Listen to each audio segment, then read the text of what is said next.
Bonjour à toutes, bonjour à tous. Nous allons commencer dans une minute, juste le temps peut-être pour certaines de finaliser leur connexion. Vous savez que ce matin, il va être question d'enjeux technologiques, d'enjeux économiques aussi, de transformation digitale avec notre invité qui est Sébastien Guérémy et que je vais vous présenter dans un instant quand on aura vraiment commencé. On attend les petits derniers s'il y en a et on démarre dans quelques secondes.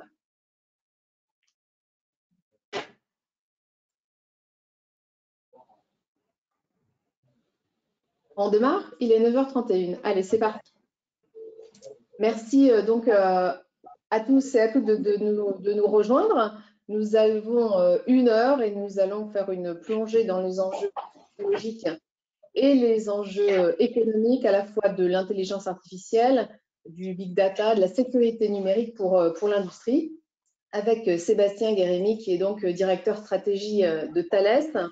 Nous verrons les effets de la crise pandémique sur les marchés que le groupe adresse, l'aéronautique, la défense, la sécurité, le transport terrestre, le spatial. Quelle vision, quelle perspective économique, quelles orientations stratégiques, comment aussi faire les bons choix dans un contexte d'investissement réduit. Voici des questions qui parlent sans doute beaucoup aussi à de nombreux chefs d'entreprise qui sont avec nous ce matin. Alors, ce webinaire va prendre fin à 10h30, promis. Il est co-organisé par Toulouse Isaïe et par Aerospace Valley. Nous sommes d'ailleurs dans les locaux du pôle aéronautique et spatial, dans le bâtiment B612 à Toulouse, le bâtiment emblématique de l'innovation à Toulouse. Alors, quelques mots de présentation brièvement.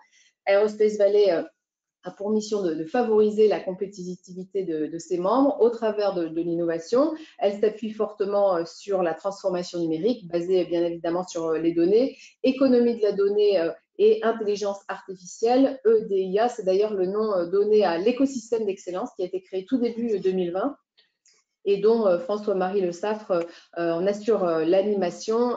Il va intervenir tout à l'heure, d'ailleurs, au cours de cette session. Alors, de son côté, pour finir les présentations, Toulouse Isaïe rassemble l'écosystème toulousain de l'intelligence artificielle avec pour mission la fédération de cet écosystème avec des actions d'animation, des conférences, des workshops, des événements, une newsletter aussi sur l'actualité et puis une cartographie. Puis Coste, qui est dans les locaux d'Atomu à Toulouse en ce moment, nous en parlera d'ici une cinquantaine de minutes. Nous allons aussi entendre Nicolas Vianney, qui est directeur opérationnel d'Anity et qui, lui, va évoquer l'actualité IA en région et bien évidemment, plus particulièrement, les infos de l'Institut 3IA. Merci à tous les participants et les participantes de nous avoir rejoints. Vous pouvez poser vos questions sur la fenêtre questions, tout simplement. Ces questions, elles seront relayées par Philippe Coste d'ici une trentaine de minutes. Alors, l'interview aujourd'hui est consacrée donc à des enjeux technologiques majeurs pour la relance. On va parler intelligence artificielle, big data, sécurité numérique avec Sébastien Guérémy, directeur stratégie de Thales, que vous n'allez pas tarder à découvrir, qui est dans son bureau de son côté. Quelques mots peut-être de... Voilà, bonjour Sébastien. Bonjour à tous. Merci, un grand merci d'avoir répondu à notre invitation. Vous êtes et vous travaillez à Paris. Peut-être certains d'entre vous vous auront croisé à Toulouse. Du temps pas si lointain, finalement, vous étiez chargé de mission auprès du préfet, puis chef du service entreprise de la Direct Occitanie. Vous êtes polytechnicien, ingénieur du corps des mines. Vous avez quitté Toulouse en 2017 pour Paris, où vous avez rejoint l'agence de participation de l'État en tant que chargé de mission. Vous avez travaillé notamment sur la réforme de la SNCF, également sur le dossier de l'aéroport de Toulouse. Et puis ensuite, pendant un an et demi, vous avez travaillé au plus près de l'action économique, puisque vous étiez auprès de Bruno Le Maire, le ministre de l'économie et des finances, en tant que conseiller industrie et innovation. Alors évidemment, à ce moment-là, au menu, l'actualité économique de l'époque, c'est-à-dire Ascoval, General Electric, mais aussi le lancement des 18 filières industrielles et celui de la filière franco-allemande des batteries. Finalement, si on résume un petit peu votre parcours, en tout cas pour l'instant, l'industrie et puis ses enjeux technologiques et les enjeux de souveraineté sont vraiment les sujets qui vous intéressent particulièrement. ce qui fait aussi qu'en mars 2020, vous avez intégré Thales, un groupe détenu en partie par l'État, et donc précisément un des grands enjeux est de participer à la souveraineté de la France. Voilà pour la présentation. Peut-être vous voulez rajouter un mot? Merci beaucoup Emmanuel. Simplement un petit mot pour dire que j'ai été ravi de participer à ce séminaire, d'avoir la chance de rediscuter avec effectivement l'écosystème toulousain que j'ai quitté il y a quelques années et dont je garde un excellent souvenir. Aerospace Valley, bien sûr, avec le pôle avec lequel on avait beaucoup de relations quand j'étais chef de service en direct.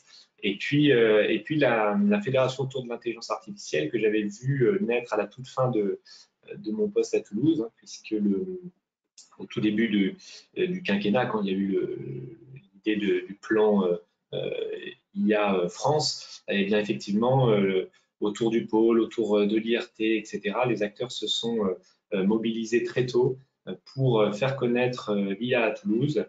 Et puis, donc, j'avais eu la chance de voir ça dans les derniers mois où j'étais toulousain. Et je suis très heureux de voir qu'un peu plus de 3 ans après, 3 ans et demi après, ça s'est structuré. Il y a effectivement, évidemment, le 3IA sur lequel on reviendra, mais également tout un ensemble de startups, etc., qui ont pu émerger sur le sujet. Et donc, je suis ravi de voir ça 3 ans plus tard. J'aurais bien sûr préféré qu'on puisse faire ça présentiel. J'ai l'occasion de venir de temps en temps à Toulouse, puisque comme vous le savez, on a des activités chez Thales. Je serai là la semaine prochaine. Malheureusement, les circonstances actuelles rendent ce genre de choses un peu compliquées pour des événements avec beaucoup de monde. Et peut-être une prochaine fois. En tout cas, ce sera avec grand plaisir.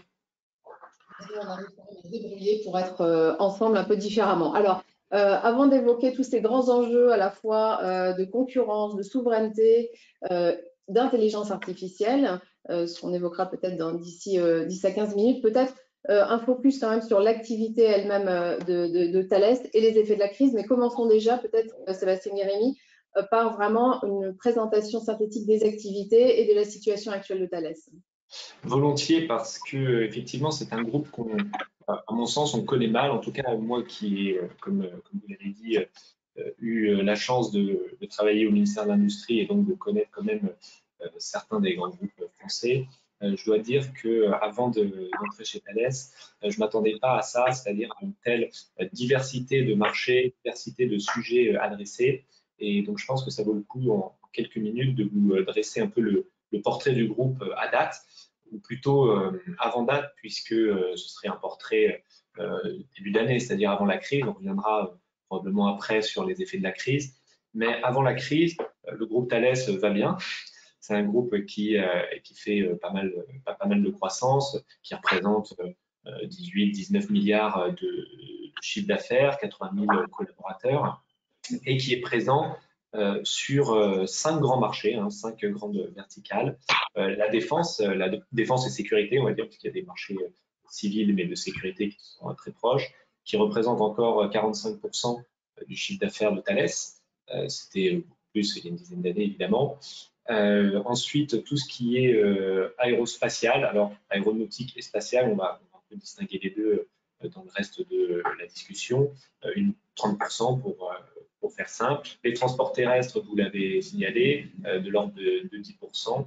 Et puis l'identité et la sécurité numérique, dont les principales activités sont issues de l'acquisition de Gemalto, il y a désormais 18 mois, c'était en avril 2019, la clôture de l'opération, et qui là représente de l'ordre de 15% de notre chiffre d'affaires.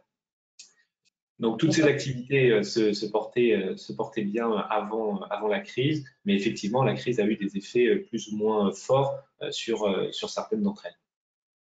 Donc vous avez pris vos fonctions précisément au tout début du confinement, mars 2020. De quelle façon vous avez abordé finalement votre mission de directeur stratégie et finalement en quoi vous faites avec vos équipes évidemment vous opérez des modifications des stratégies Thales? Eh bien oui, effectivement, j'ai pris mes fonctions le 30 mars, donc peu de temps après le début du confinement. Bon, la date était arrêtée depuis longtemps, évidemment, mais il s'avère que ça s'est passé comme ça, donc à distance. La tour dans laquelle je travaille aujourd'hui était fermée. Je n'avais pas le matériel Thales, etc. Et donc, j'ai tout de suite été onboardé, comme on dit, au cœur de la crise, c'est-à-dire sur les sujets d'urgence, un petit peu quelques sujets opérationnels. Évidemment, bon, comme toutes les entreprises, la question des masques, la question de comment on réouvre certaines usines, etc., les questions RH.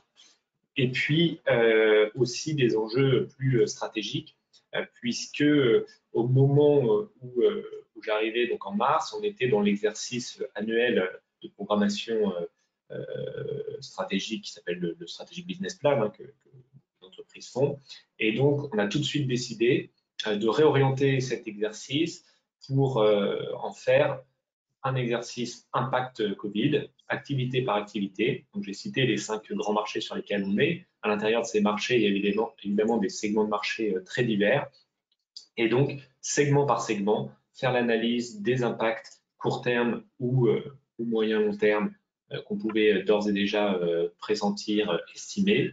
Pas forcément de manière quantitative, bien sûr, hein, et de manière chiffrée. On n'a pas fini d'ailleurs la crise de ce point de vue-là, mais au moins de manière qualitative, et puis de commencer à dessiner certaines orientations, certaines premières décisions stratégiques pour effectivement faire en sorte, comme vous l'avez dit, que dans un contexte financier qui va être tendu, hein, c'est clair, eh bien on puisse prioriser nos investissements là où il y en a le plus besoin.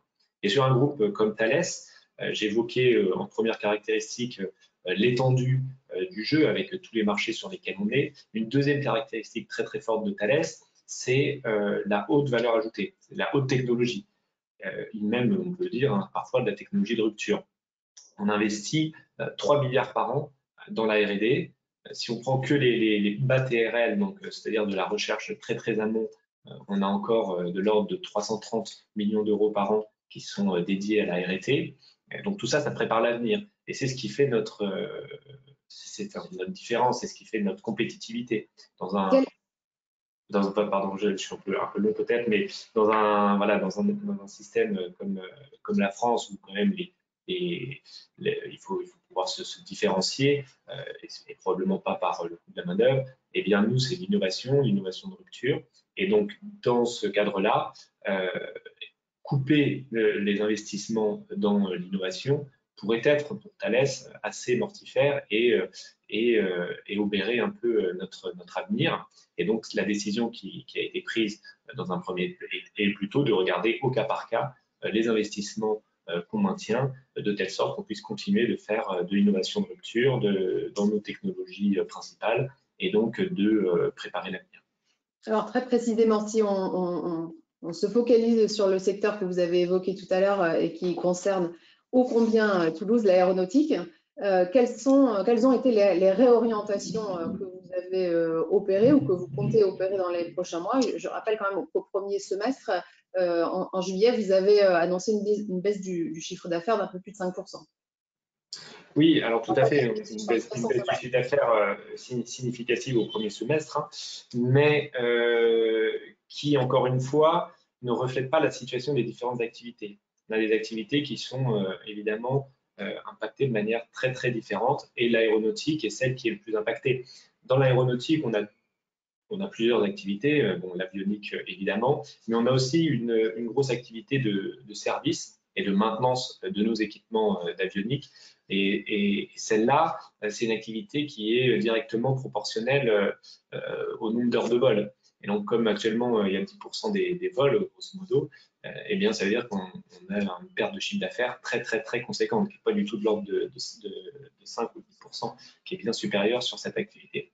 Après, on a des activités comme l'in-flight entertainment, donc c'est-à-dire les divertissements à bord, qui sont surtout aux États-Unis d'ailleurs, qui concernent les longs courriers. Et les longs courriers, ça va prendre un certain temps à reprendre. Les prévisions d'Airbus sur les longs courriers sont assez mauvaises. Et donc, cette activité a probablement plus besoin de se restructurer que d'autres. Donc effectivement, des décisions fortes ont été prises sur l'aéronautique et plus spécifiquement sur ces deux activités, principalement aux États-Unis et également un peu à Singapour, où on avait beaucoup d'activités sur la partie maintenance avionique, justement. Vous avez évoqué tout à l'heure l'intégration de Gemalto, la société de sécurité numérique, et d'une certaine manière sauve un peu la mise aussi en ce moment à Thales. Hier, Ursula von der Leyen a annoncé une identité numérique européenne, donc un passeport numérique utilisé partout finalement dans l'Union européenne. Et elle a indiqué aussi qu'elle envisageait que 20% du plan de relance serait fléché sur la digitalisation de l'économie. Comment vous réagissez à cette tendance? Très positivement, effectivement. Alors, l'identité numérique, il faut savoir quand même que c'est un sujet qui est quand même bien adopté, y compris l'identité nationale, hein, je veux dire au sens vraiment régalien. C'est quelque chose qui est bien adopté dans la plupart des pays. Il y a d'ailleurs une obligation en Europe, alors je n'ai plus la date en tête, mais chaque pays doit s'équiper d'une identité forte numérique avant une certaine date. Et je dois dire que la France, en l'occurrence, est plutôt en retard. Il y a un plan, bien sûr, sur lequel on travaille avec le gouvernement et puis avec certains de nos partenaires ou concurrents, selon comment on voit les choses. Mais évidemment, pour nous, c'est un marché très important. Et c'est un marché qui, on doit le dire, souffre quand même depuis le début de la crise, hein, parce que vous disiez que ça sauvait un peu la mise à Thales. Malheureusement, c'est pas tellement ce segment qui sauve la mise à Thales, puisque en fait, avec la fermeture des frontières, on a beaucoup de projets de justement nouveaux passeports, etc., qui sont annulés ou en tout cas retardés. Donc l'année, de ce point de vue-là, n'est pas terrible. Par contre, vous avez raison, la tendance à la numérisation de l'économie et plus que de l'économie, de la société, qui est vraiment le numérique, on l'a vu pendant le confinement, est devenu l'épine dorsale de nos vies quasiment, et il reste une tendance long terme très porteuse. Et donc, ces activités issues de Gemalto, qui ne sont pas les seules, bien sûr, à l'identité numérique, ou en tout cas à l'identité au sens régalien, vont bien se porter dans les années qui viennent, bien sûr. Est-ce qu'on peut évoquer la question du spatial avec Thales Alenia Space qui est ici à Toulouse et particulièrement important naturellement pour l'écosystème. Thales Alenia Space a remporté un contrat Copernicus assez important cet été. Quelle est la situation aujourd'hui de Thales Alenia Space? La situation, Thales Alenia Space a connu quelques années un peu difficiles depuis 2015, on va dire. Aujourd'hui, le chiffre d'affaires est de l'ordre de 2 milliards d'euros par an en récurrent. Donc, je veux dire, on a une visibilité qui est quand même relativement bonne. Et puis, on a eu ces bonnes nouvelles quand même depuis le début de l'année, à la fois au niveau du pipeline, hein, c'est-à-dire des appels d'offres qui sortent, qui sont en train de sortir. Pendant le printemps, il y a eu l'équivalent de 2 milliards d'euros d'appels d'offres, ce qui est quand même assez étonnant pour la période. Et effectivement, il se trouve qu'on a eu cette bonne nouvelle sur le Copernicus. Hein, on est sur 5 des 6 satellites. Donc ça nous donne quand même une visibilité intéressante pour les années à venir. Et après, on a d'autres projets, évidemment, sur lesquels on espère un dénouement favorable, à commencer par Telesat, qui est un gros appel d'offres au Canada pour une constellation de broadband. La transformation digitale de l'économie est évidemment basée sur la question des données, leur recueil, leur traitement, leur utilisation. Quelles sont aujourd'hui les opérations de R&D qui vous semblent les plus peut-être intéressantes à évoquer? Et puis après, ça nous emmènera vers le sujet de l'intelligence artificielle. Mais peut-être d'abord sur la question des données. Alors sur les données, effectivement, nous, Thales, on se définit comme acteur de la décision critique et plus précisément de la chaîne de décision critique. Et donc ça signifie capter de la donnée, capter ou en produire parfois, pouvoir la traiter, la sécuriser, et puis à partir de ce traitement, en ressortir des décisions, que ce soit des décisions effectivement dans le monde de la défense ou bien des décisions dans le monde de l'aéronautique, pour le pilotage, dans le monde du ferroviaire également. Et donc, dans tous nos marchés, le point caractéristique, effectivement, c'est ce traitement de la donnée et de la donnée pour la décision critique. Alors, on ne gère pas, dans la plupart de nos métiers, ce ne sont pas, souvent en tout cas, des gros volumes de données, hein. Le big data est une des technologies que vous avez citées, puisque c'est ça fait partie des 4 piliers de notre transformation digitale, qui est un des gros projets stratégiques de Thales sur plusieurs années. La transformation digitale par les 4 technologies, intelligence artificielle, big data, cybersécurité et IoT. Mais effectivement, dans beaucoup de cas, on est au-delà du big data, on est plutôt sur des volumes faibles de données, mais sur lesquels on a besoin d'une expertise très forte pour aboutir à la décision la plus pertinente possible. Parce que sur un avion, par exemple sur un Rafale, on ne peut pas embarquer un data center, autrement dit.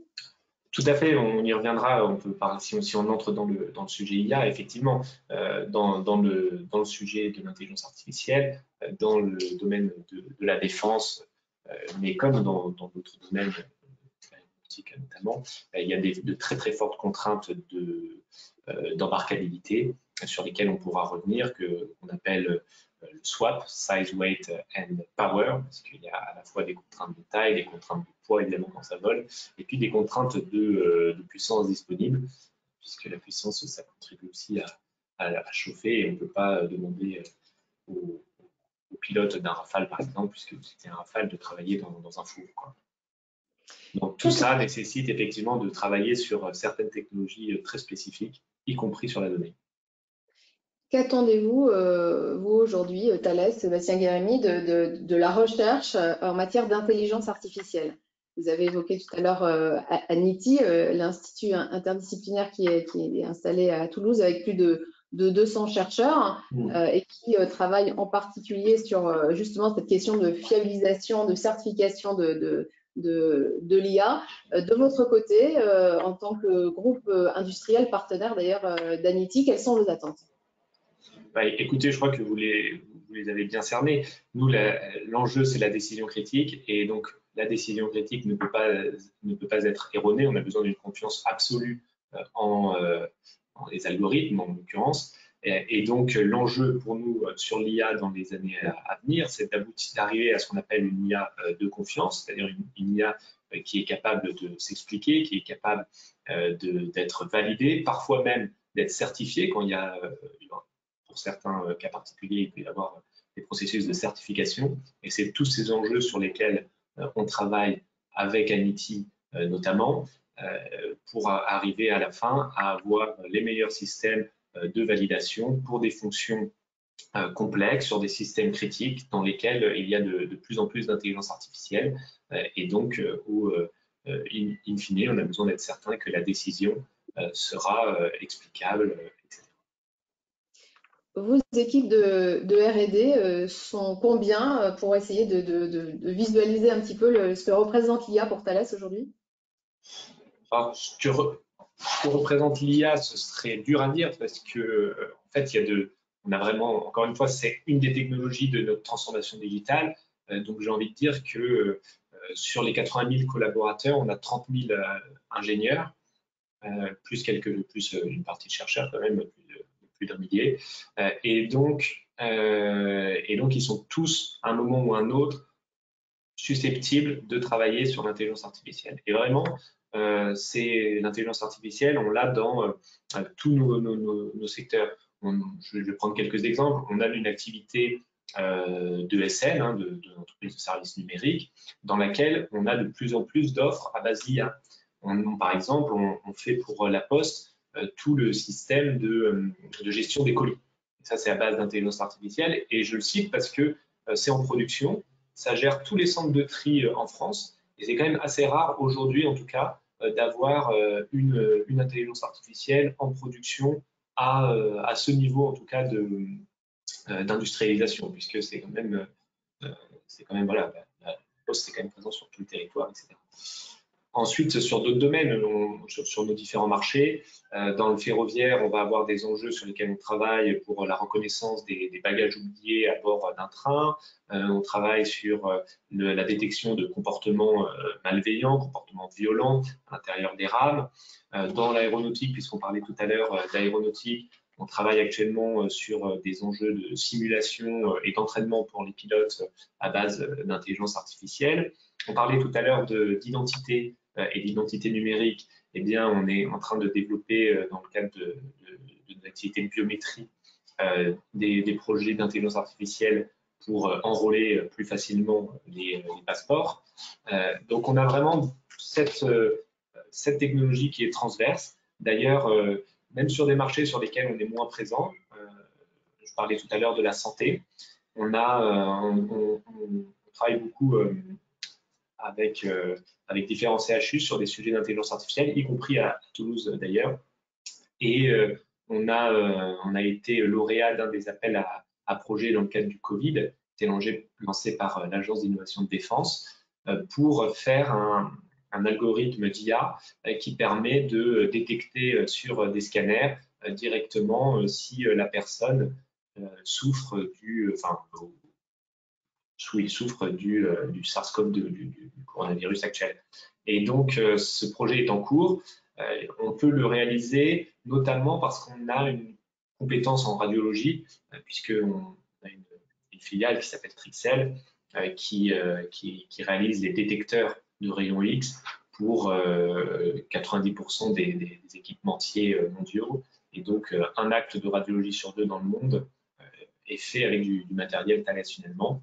Donc, on a cette compétence métier, on y ajoute l'IA, et donc ça nous permet d'avoir ce projet qui est assez pertinent dans ce domaine de la santé, qui lui aussi est en train de se réinventer totalement avec la gestion de la donnée et en particulier l'intelligence artificielle. Dans le spatial également?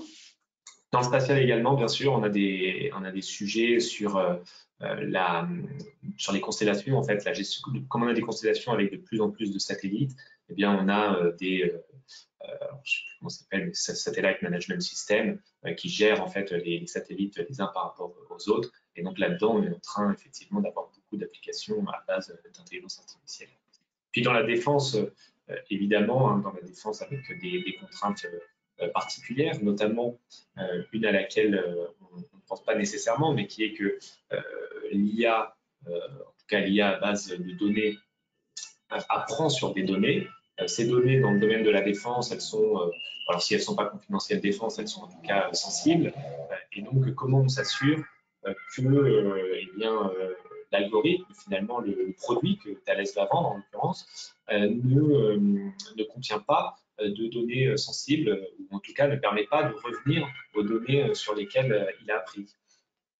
Et donc, c'est un enjeu, ce qu'on appelle le private learning, sur un enjeu technologique, un enjeu de recherche sur lequel on travaille actuellement, y compris d'ailleurs avec des partenaires académiques ou de startups.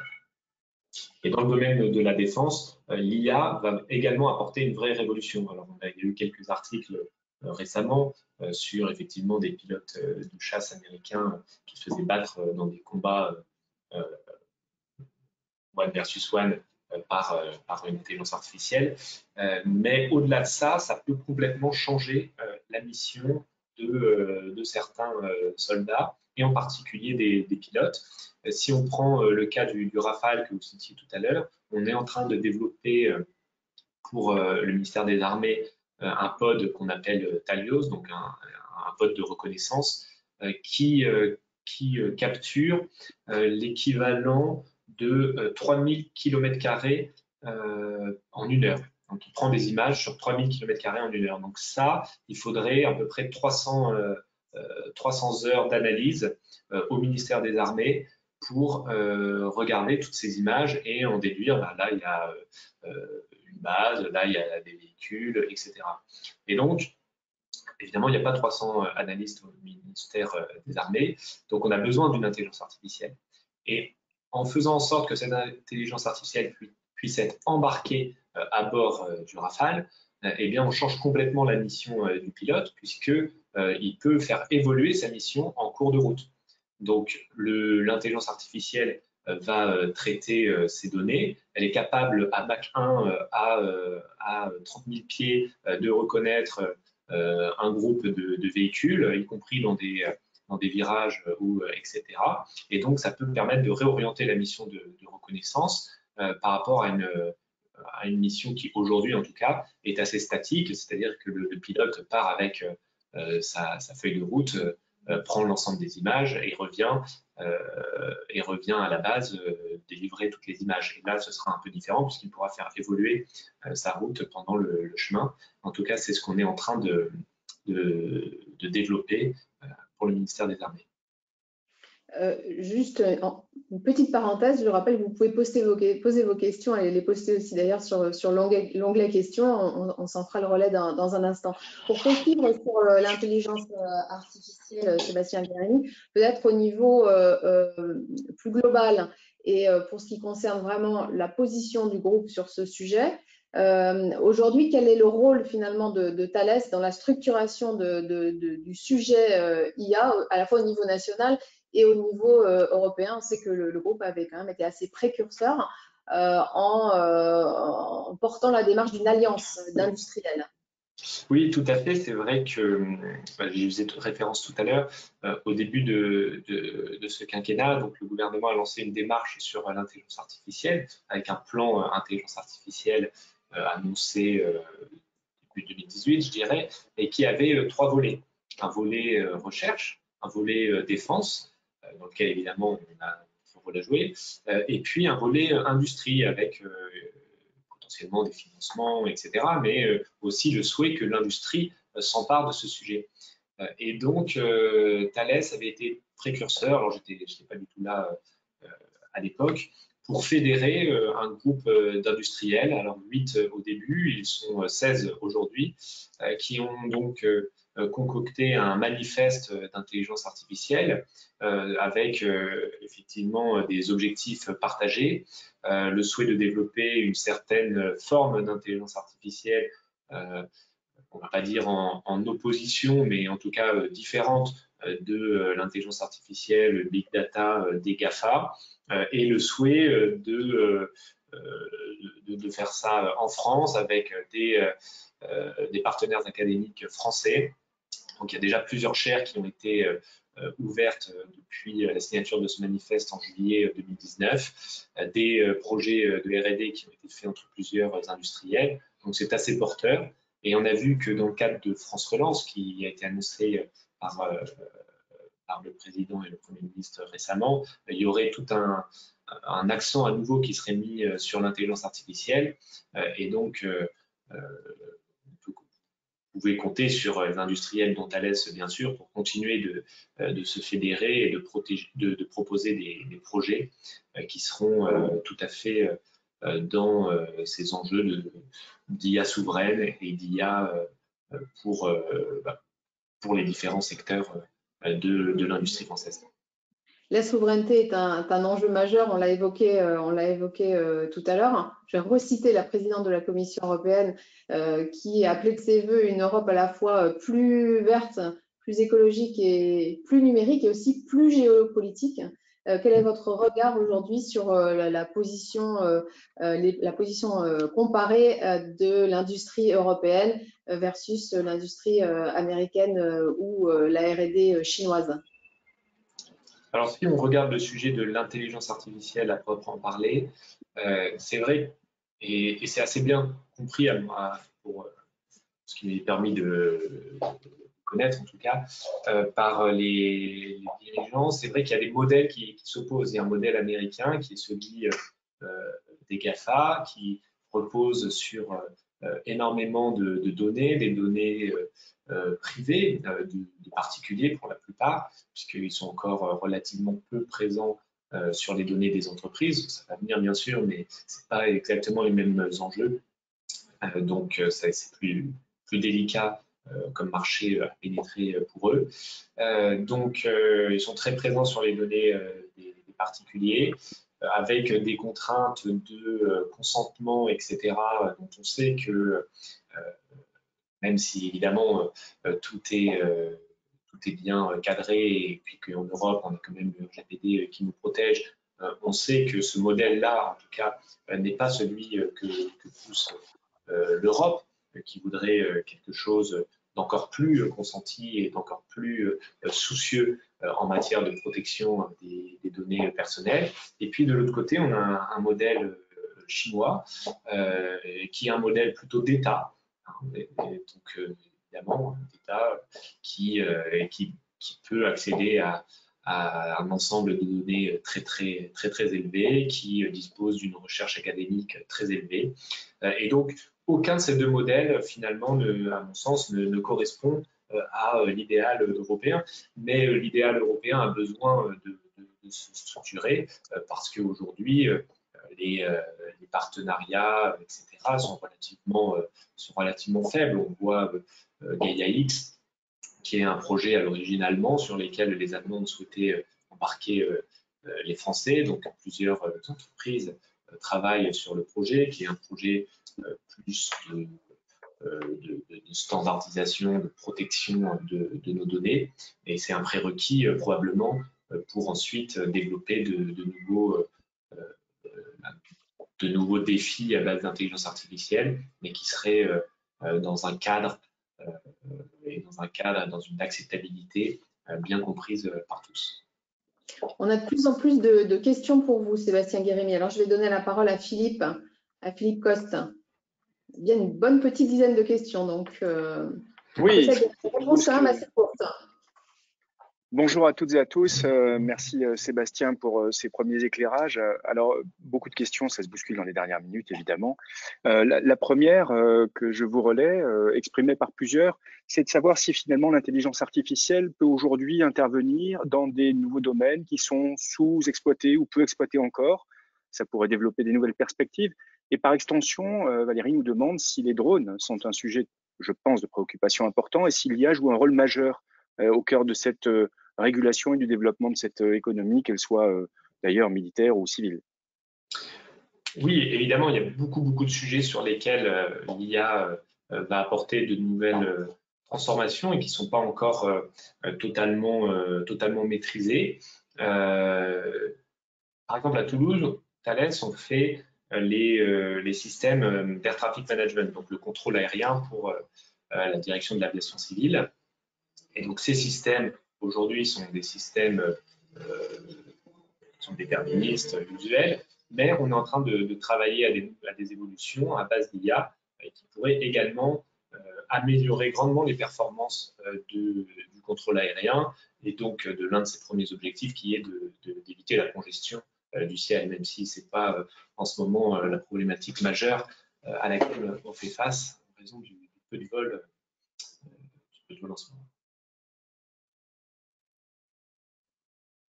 Il faut que je rebranche le micro. Une question de Benoît qui nous dit, concernant la fédération d'acteurs autour d'initiatives ou projets, comment Thales procède à cette fédération? Y a-t-il une plateforme où Thales fait des appels à participation?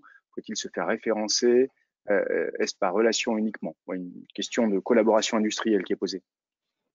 Alors, c'est pas, en fait, il se trouve que Thales était un peu leader dans la fédération autour de ce manifeste, mais c'est plutôt lié à voilà, une personne qui était particulièrement motivée et volontaire pour le faire. Mais c'est effectivement un manifeste qui est ouvert, auquel on peut adhérer. Alors, bien sûr, il faut que ça convienne à tous les acteurs qui sont déjà signataires. Mais je veux dire, c'est pas du tout Thales qui organise des appels à projets ou quoi que ce soit. C'est vraiment, il y a eu quelques réunions entre industriels qui effectivement se connaissaient. Alors il y avait Total, Valeo, il y avait Safran, Thales, etc. Et puis au fur et à mesure, comme je le disais, c'est passé. Au début, ils ont construit un peu cette notion de manifeste à 8. Aujourd'hui, je crois qu'il y a 16 signataires. Évidemment, s'il y en a plus, ça aura encore plus de poids. Et en plus, ça permettra d'avoir encore plus de projets, puisque l'objectif, c'est pas seulement de se faire entendre pour une certaine forme d'IA, mais surtout d'arriver à proposer des projets. Une question plus financière, quels sont les différents financements dont bénéficie Thales sur ces sujets d'innovation, nous demande Sandy. Alors, l'innovation, je disais un peu en introduction, La R&D, on va dire, chez Thales, c'est plus de 3 milliards d'euros, 3 milliards en ordre de grandeur. Et puis, la partie vraiment autofinancée par Thales représente un peu plus d'1 milliard. Donc, ça veut dire qu'on en a une grosse partie qui est financée par nos clients. Donc, bien sûr, des ministères de la Défense pour la partie défense, des gros clients comme Airbus, par exemple, pour certains secteurs, ou bien Deutsche Bahn, qui est un de nos gros clients dans le ferroviaire. Et puis, bien sûr, une partie de subventions et de CIR en France, puisqu'on a quand même une grosse partie de nos centres de recherche qui sont en France et qui bénéficient de cette mesure qui est quand même très avantageuse.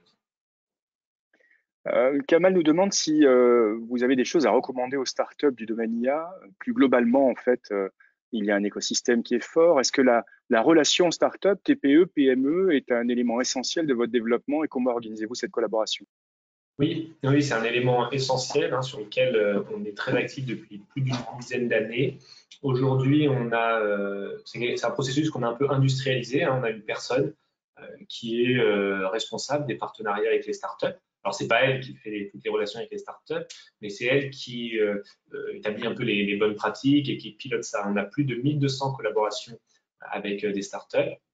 On a d'ailleurs on a développé ou fait développer par une startup un petit CRM très très simple, mais qui nous permet justement de monitorer nos relations avec les startups. Parce que comme je disais, on est présent dans tellement de marchés que finalement plusieurs, alors ça s'appelle business line chez nous, peuvent aller démarcher une startup de manière parfois parallèle sans se parler, parce qu'elles ont le même intérêt sur une technologie. C'est le cas, tout à l'heure, je citais l'apprentissage, le private learning.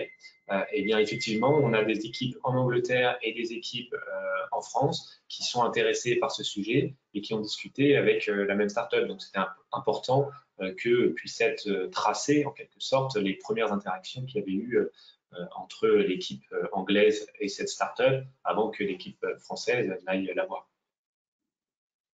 Plus globalement, je rebondis sur ce sujet. Nous avons pensé pendant un moment que la relation avec les startups était une source de développement pour ces petites structures et une source d'accélération d'innovation pour ces grands groupes. L'histoire nous a montré que, au-delà des déclarations, c'était peu efficace encore, ou en tout cas pas pleinement établi. Est-ce que dans ces phénomènes de crise, on va avoir tendance dans les grands groupes à se resserrer un peu sur ses propres actifs ou au contraire peut-être s'ouvrir un peu plus vers ces disponibilités, ce qui serait essentiel d'ailleurs pour ces petites boîtes qui sont évidemment beaucoup plus fragiles en temps de crise? Écoutez, non, moi je reçois chaque mois le bilan d'activité justement de notre activité avec les startups. J'ai vu aucune décroissance. Alors les interactions sont différentes puisqu'elles sont quand même pour la plupart dématérialisées. Par contre, là, j'ai des cas en tête où c'est plutôt l'inverse, c'est-à-dire des startups qui s'adressaient à nous comme partenaires et où finalement elles se disent j'aimerais bien faire toute seule. Alors, aidez-moi au début à designer, etc. Mais finalement, je produirai moi-même, etc. Bon, je trouve que nous, on n'est pas un bureau d'études. Il y en a qui font ça très bien. Mais donc, parfois, cette relation peut ne pas fonctionner. Il y a un sujet qu'on n'a pas abordé encore avec vous, Sébastien Vergami, c'est l'économie décarbonée et les efforts que les industriels font dans ce sens, avec des perspectives à la fois nationales et européennes. Et je vois, Philippe, qu'il y a une question aussi sur cette thématique. Oui, un gros sujet. En fait, je voyais plusieurs questions sur ce sujet, donc je pensais que ça pouvait occuper une case. On nous demande, Valérie, Nathalie, si finalement aujourd'hui l'urgence climatique est un enjeu. Est-ce que ça s'inscrit dans la stratégie du groupe? Et comment est-ce que la technologie et plus précisément l'IA peuvent apporter ou contribuer à des réponses? Avez-vous des sujets là-dessus?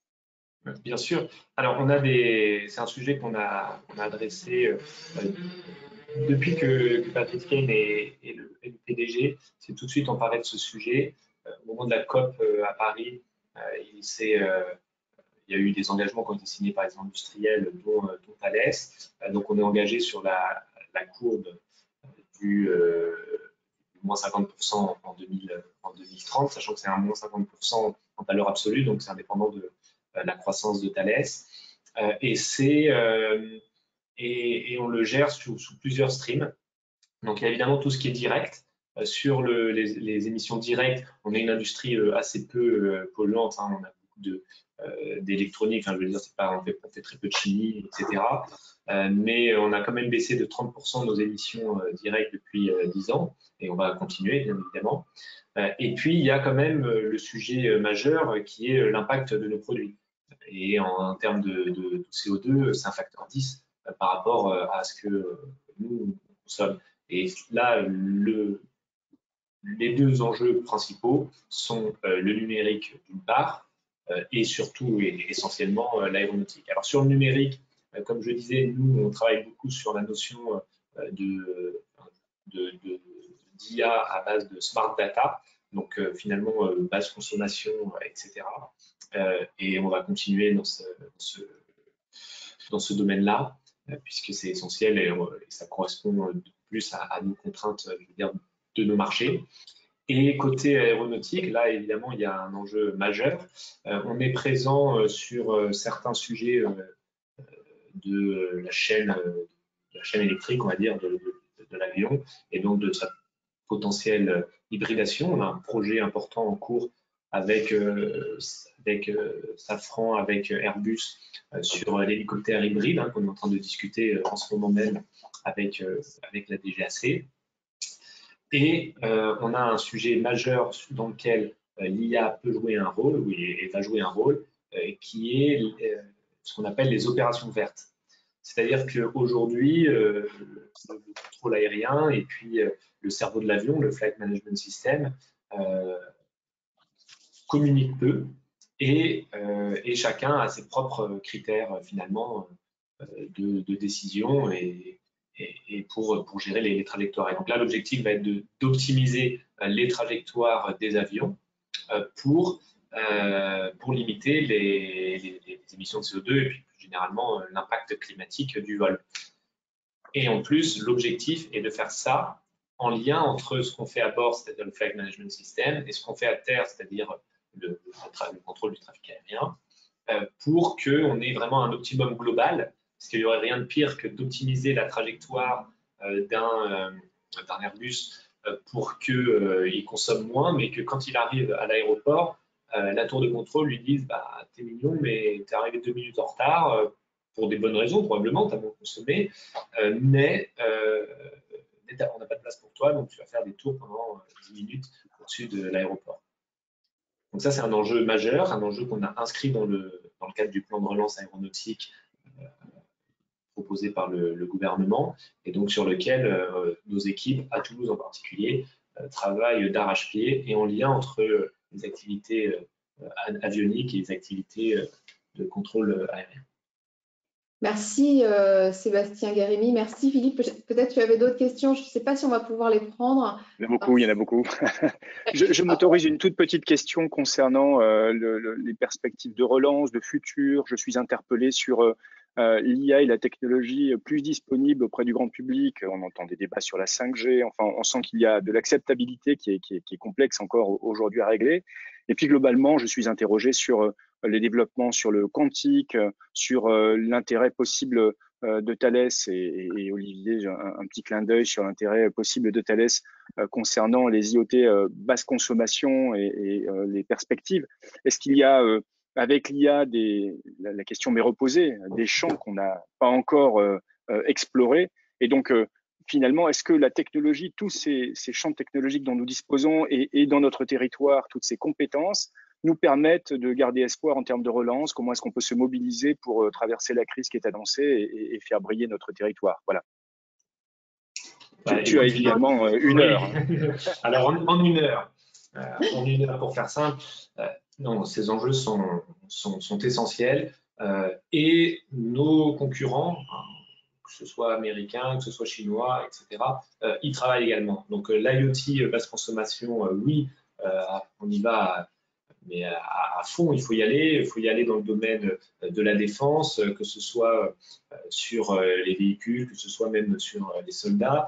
On y va aussi dans le domaine du ferroviaire, bien sûr, pour la maintenance des voies ferrées, sur laquelle il y a des gains de productivité assez significatif à faire et je suis bien placé pour le savoir.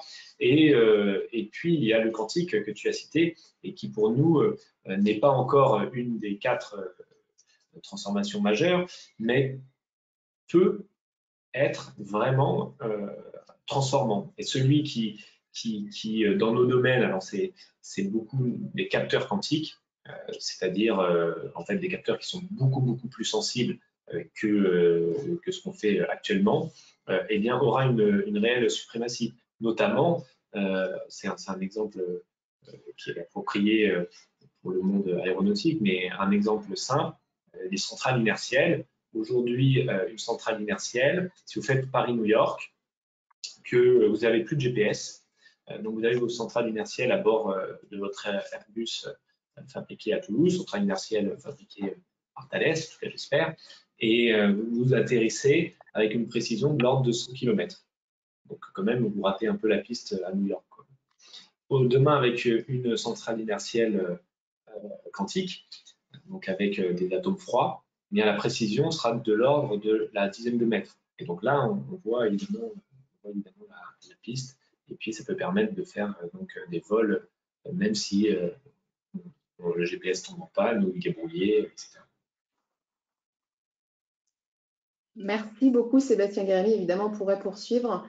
S'il reste des questions, je pense qu'une suite, de toute façon, leur sera donnée. Un grand merci à vous qui êtes donc directeur stratégie de Thales d'avoir été avec nous ce matin.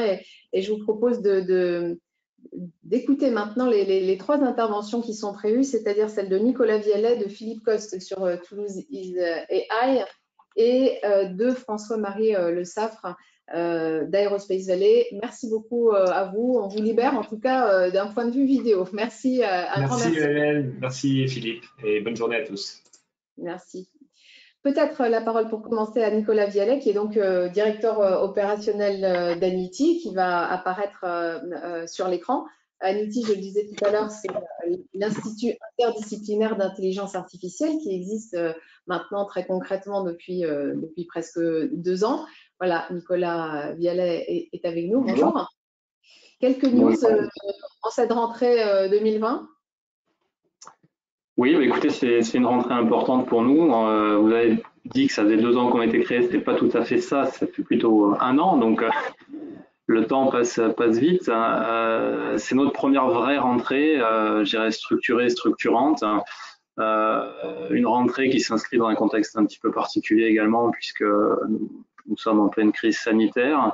Étant un institut dans lequel on souhaite travailler en étroite collaboration et créer des ponts entre les chercheurs entre eux et les chercheurs et nos partenaires industriels, nous avons ce souci d'adaptation à ces conditions particulières, mais globalement, nous sommes très heureux en tout cas de faire cette rentrée et les choses se passent plutôt bien. Est-ce qu'il y a des points que vous voudriez évoquer concernant les perspectives des prochaines semaines ou des prochains mois pour Anity ? Alors écoutez, une des perspectives importantes sur le volet notamment formation, vous savez que Anity travaille sur 3 grands volets, la recherche de pointe, la formation, c'est-à-dire le développement des compétences court, moyen et long terme au service du développement de l'IA en France, et le développement économique. Donc là, je dirais le cœur de notre action en ce moment, au mois de septembre, c'est la formation, c'est la rentrée universitaire. Donc nous accueillons un certain nombre d'étudiants dans les formations qu'on est en train de labelliser Anity, qu'on est en train de robustifier, si vous me permettez ce terme un petit peu nouveau. En particulier, nous avons le plaisir d'accueillir 10 étudiants en master qui bénéficient d'une bourse Anity pour les aider à rentrer dans ces cursus de formation master par la recherche. Nous recrutons également beaucoup de doctorants en ce moment, donc nous montons en puissance sur les doctorants. Donc voilà, l'enjeu formation et l'enjeu recherche sont très forts. Nous allons avoir le plaisir d'accueillir à Toulouse dans 1 mois nos financeurs gouvernementaux, donc l'Agence nationale pour la recherche ainsi que les coordinateurs du plan national pour l'IA pour une réunion de lancement là, le 12 octobre avec l'ensemble de nos partenaires. Donc ce sera l'occasion de faire le point avec eux sur les progrès de l'Institut et la projection de nos actions dans le futur. Merci, merci beaucoup Nicolas Vialet. Philippe Coste, coordinateur donc, du projet Toulouse Isaïe et directeur des relations extérieures d'Atome. En 2 minutes maximum, 1 minute 30. Ah, zut, j'avais prévu 10. Bon, merci beaucoup en tout cas. Écoutez, pour vous dire qu'après plusieurs événements, conférences, Toulouse Isaïe poursuit son action de fédération et d'animation. Nous avons récemment produit une cartographie de l'écosystème IA Data des TPE et PME toulousaines en collaboration avec Axon, je les en remercie, et avec le soutien du pôle Aerospace Valley, merci, et de la région Occitanie, merci à nouveau. Alors, cette cartographie référence à ce jour 70 petites et moyennes entreprises toulousaines qui fournissent des solutions IA Data ou qui intègrent celles-ci de façon forte dans leur proposition de valeur. Donc, elles ont donc en commun de faire vivre l'écosystème IA Data toulousain, elles collaborent avec des pôles de recherche, elles ont l'expérience du gain de valeur apporté par ces outils, et elles comptent en leur sein des femmes et des hommes compétents sur ces domaines. Elles sont donc autant de ressources pour nous tous, pour vous tous, pour échanger de pair à pair et faire grandir l'expertise de notre écosystème sur le sujet. Elles sont aussi des entreprises locales dynamiques et elles sont disponibles pour collaborer, vendre des solutions dans de nombreux secteurs d'activité. Donc, à l'heure de cette crise annoncée, acheter local, justement, c'est un enjeu auquel il faut se contraindre. Ces entreprises sont une démonstration, in fine, de la vivacité, de l'expertise de notre territoire et elles participent collectivement à sa promotion pour attirer ici de nouveaux acteurs, de nouveaux talents et être à nouveau source de relance. Donc, en ces temps de tempête annoncée qui s'abat sur notre économie et parce que plusieurs entreprises sont malheureusement déjà contraintes de se séparer de profils remarquables, nous avons lancé une nouvelle initiative très récente de mise en relation des profils qualifiés IA Data avec les entreprises de notre écosystème. Donc, pour tout cela, je vous donne rendez-vous sur notre site internet www.toulouse.ai en un seul mot. Et sur l'onglet écosystème TPE, Startup, PME, vous retrouverez donc les éléments de cette carte. Nous vous invitons à vous référencer de manière à pouvoir être visible. Vous pouvez aussi consulter cette structure, cette cartographie, pour aller à la rencontre des dirigeants, partager vos expériences, identifier des partenaires et des prestataires locaux. Alors, n'hésitez pas à faire tourner cette info. Ensuite, sur l'onglet Newsroom, vous retrouverez des présentations d'entreprises plus détaillées et des initiatives telles que l'opération de CVTech dont je vous ai parlé et qu'il faut désormais partager rapidement, sans faute. C'est utile pour tous. Enfin, vous pouvez vous inscrire et vous abonner à notre newsletter. Alors, sans oublier la page LinkedIn, vous êtes équipés pour pouvoir suivre l'économie locale sur ces sujets. Nous restons à l'écoute de vos suggestions. Voilà, en 2 minutes, je crois, c'est fait. Je vous souhaite bon vent dans cette tempête et merci de votre attention. Merci Philippe. La conclusion par François-Marie Le Saff, donc, qui est chargé de mission Data et IA à Aerospace Valley. Donc, dans l'actualité, il y a Future Intelligence et justement, vous avez quelques mots à nous dire concernant ce point, François-Marie. Le micro. Oui. Je ne vous entends pas pour l'instant.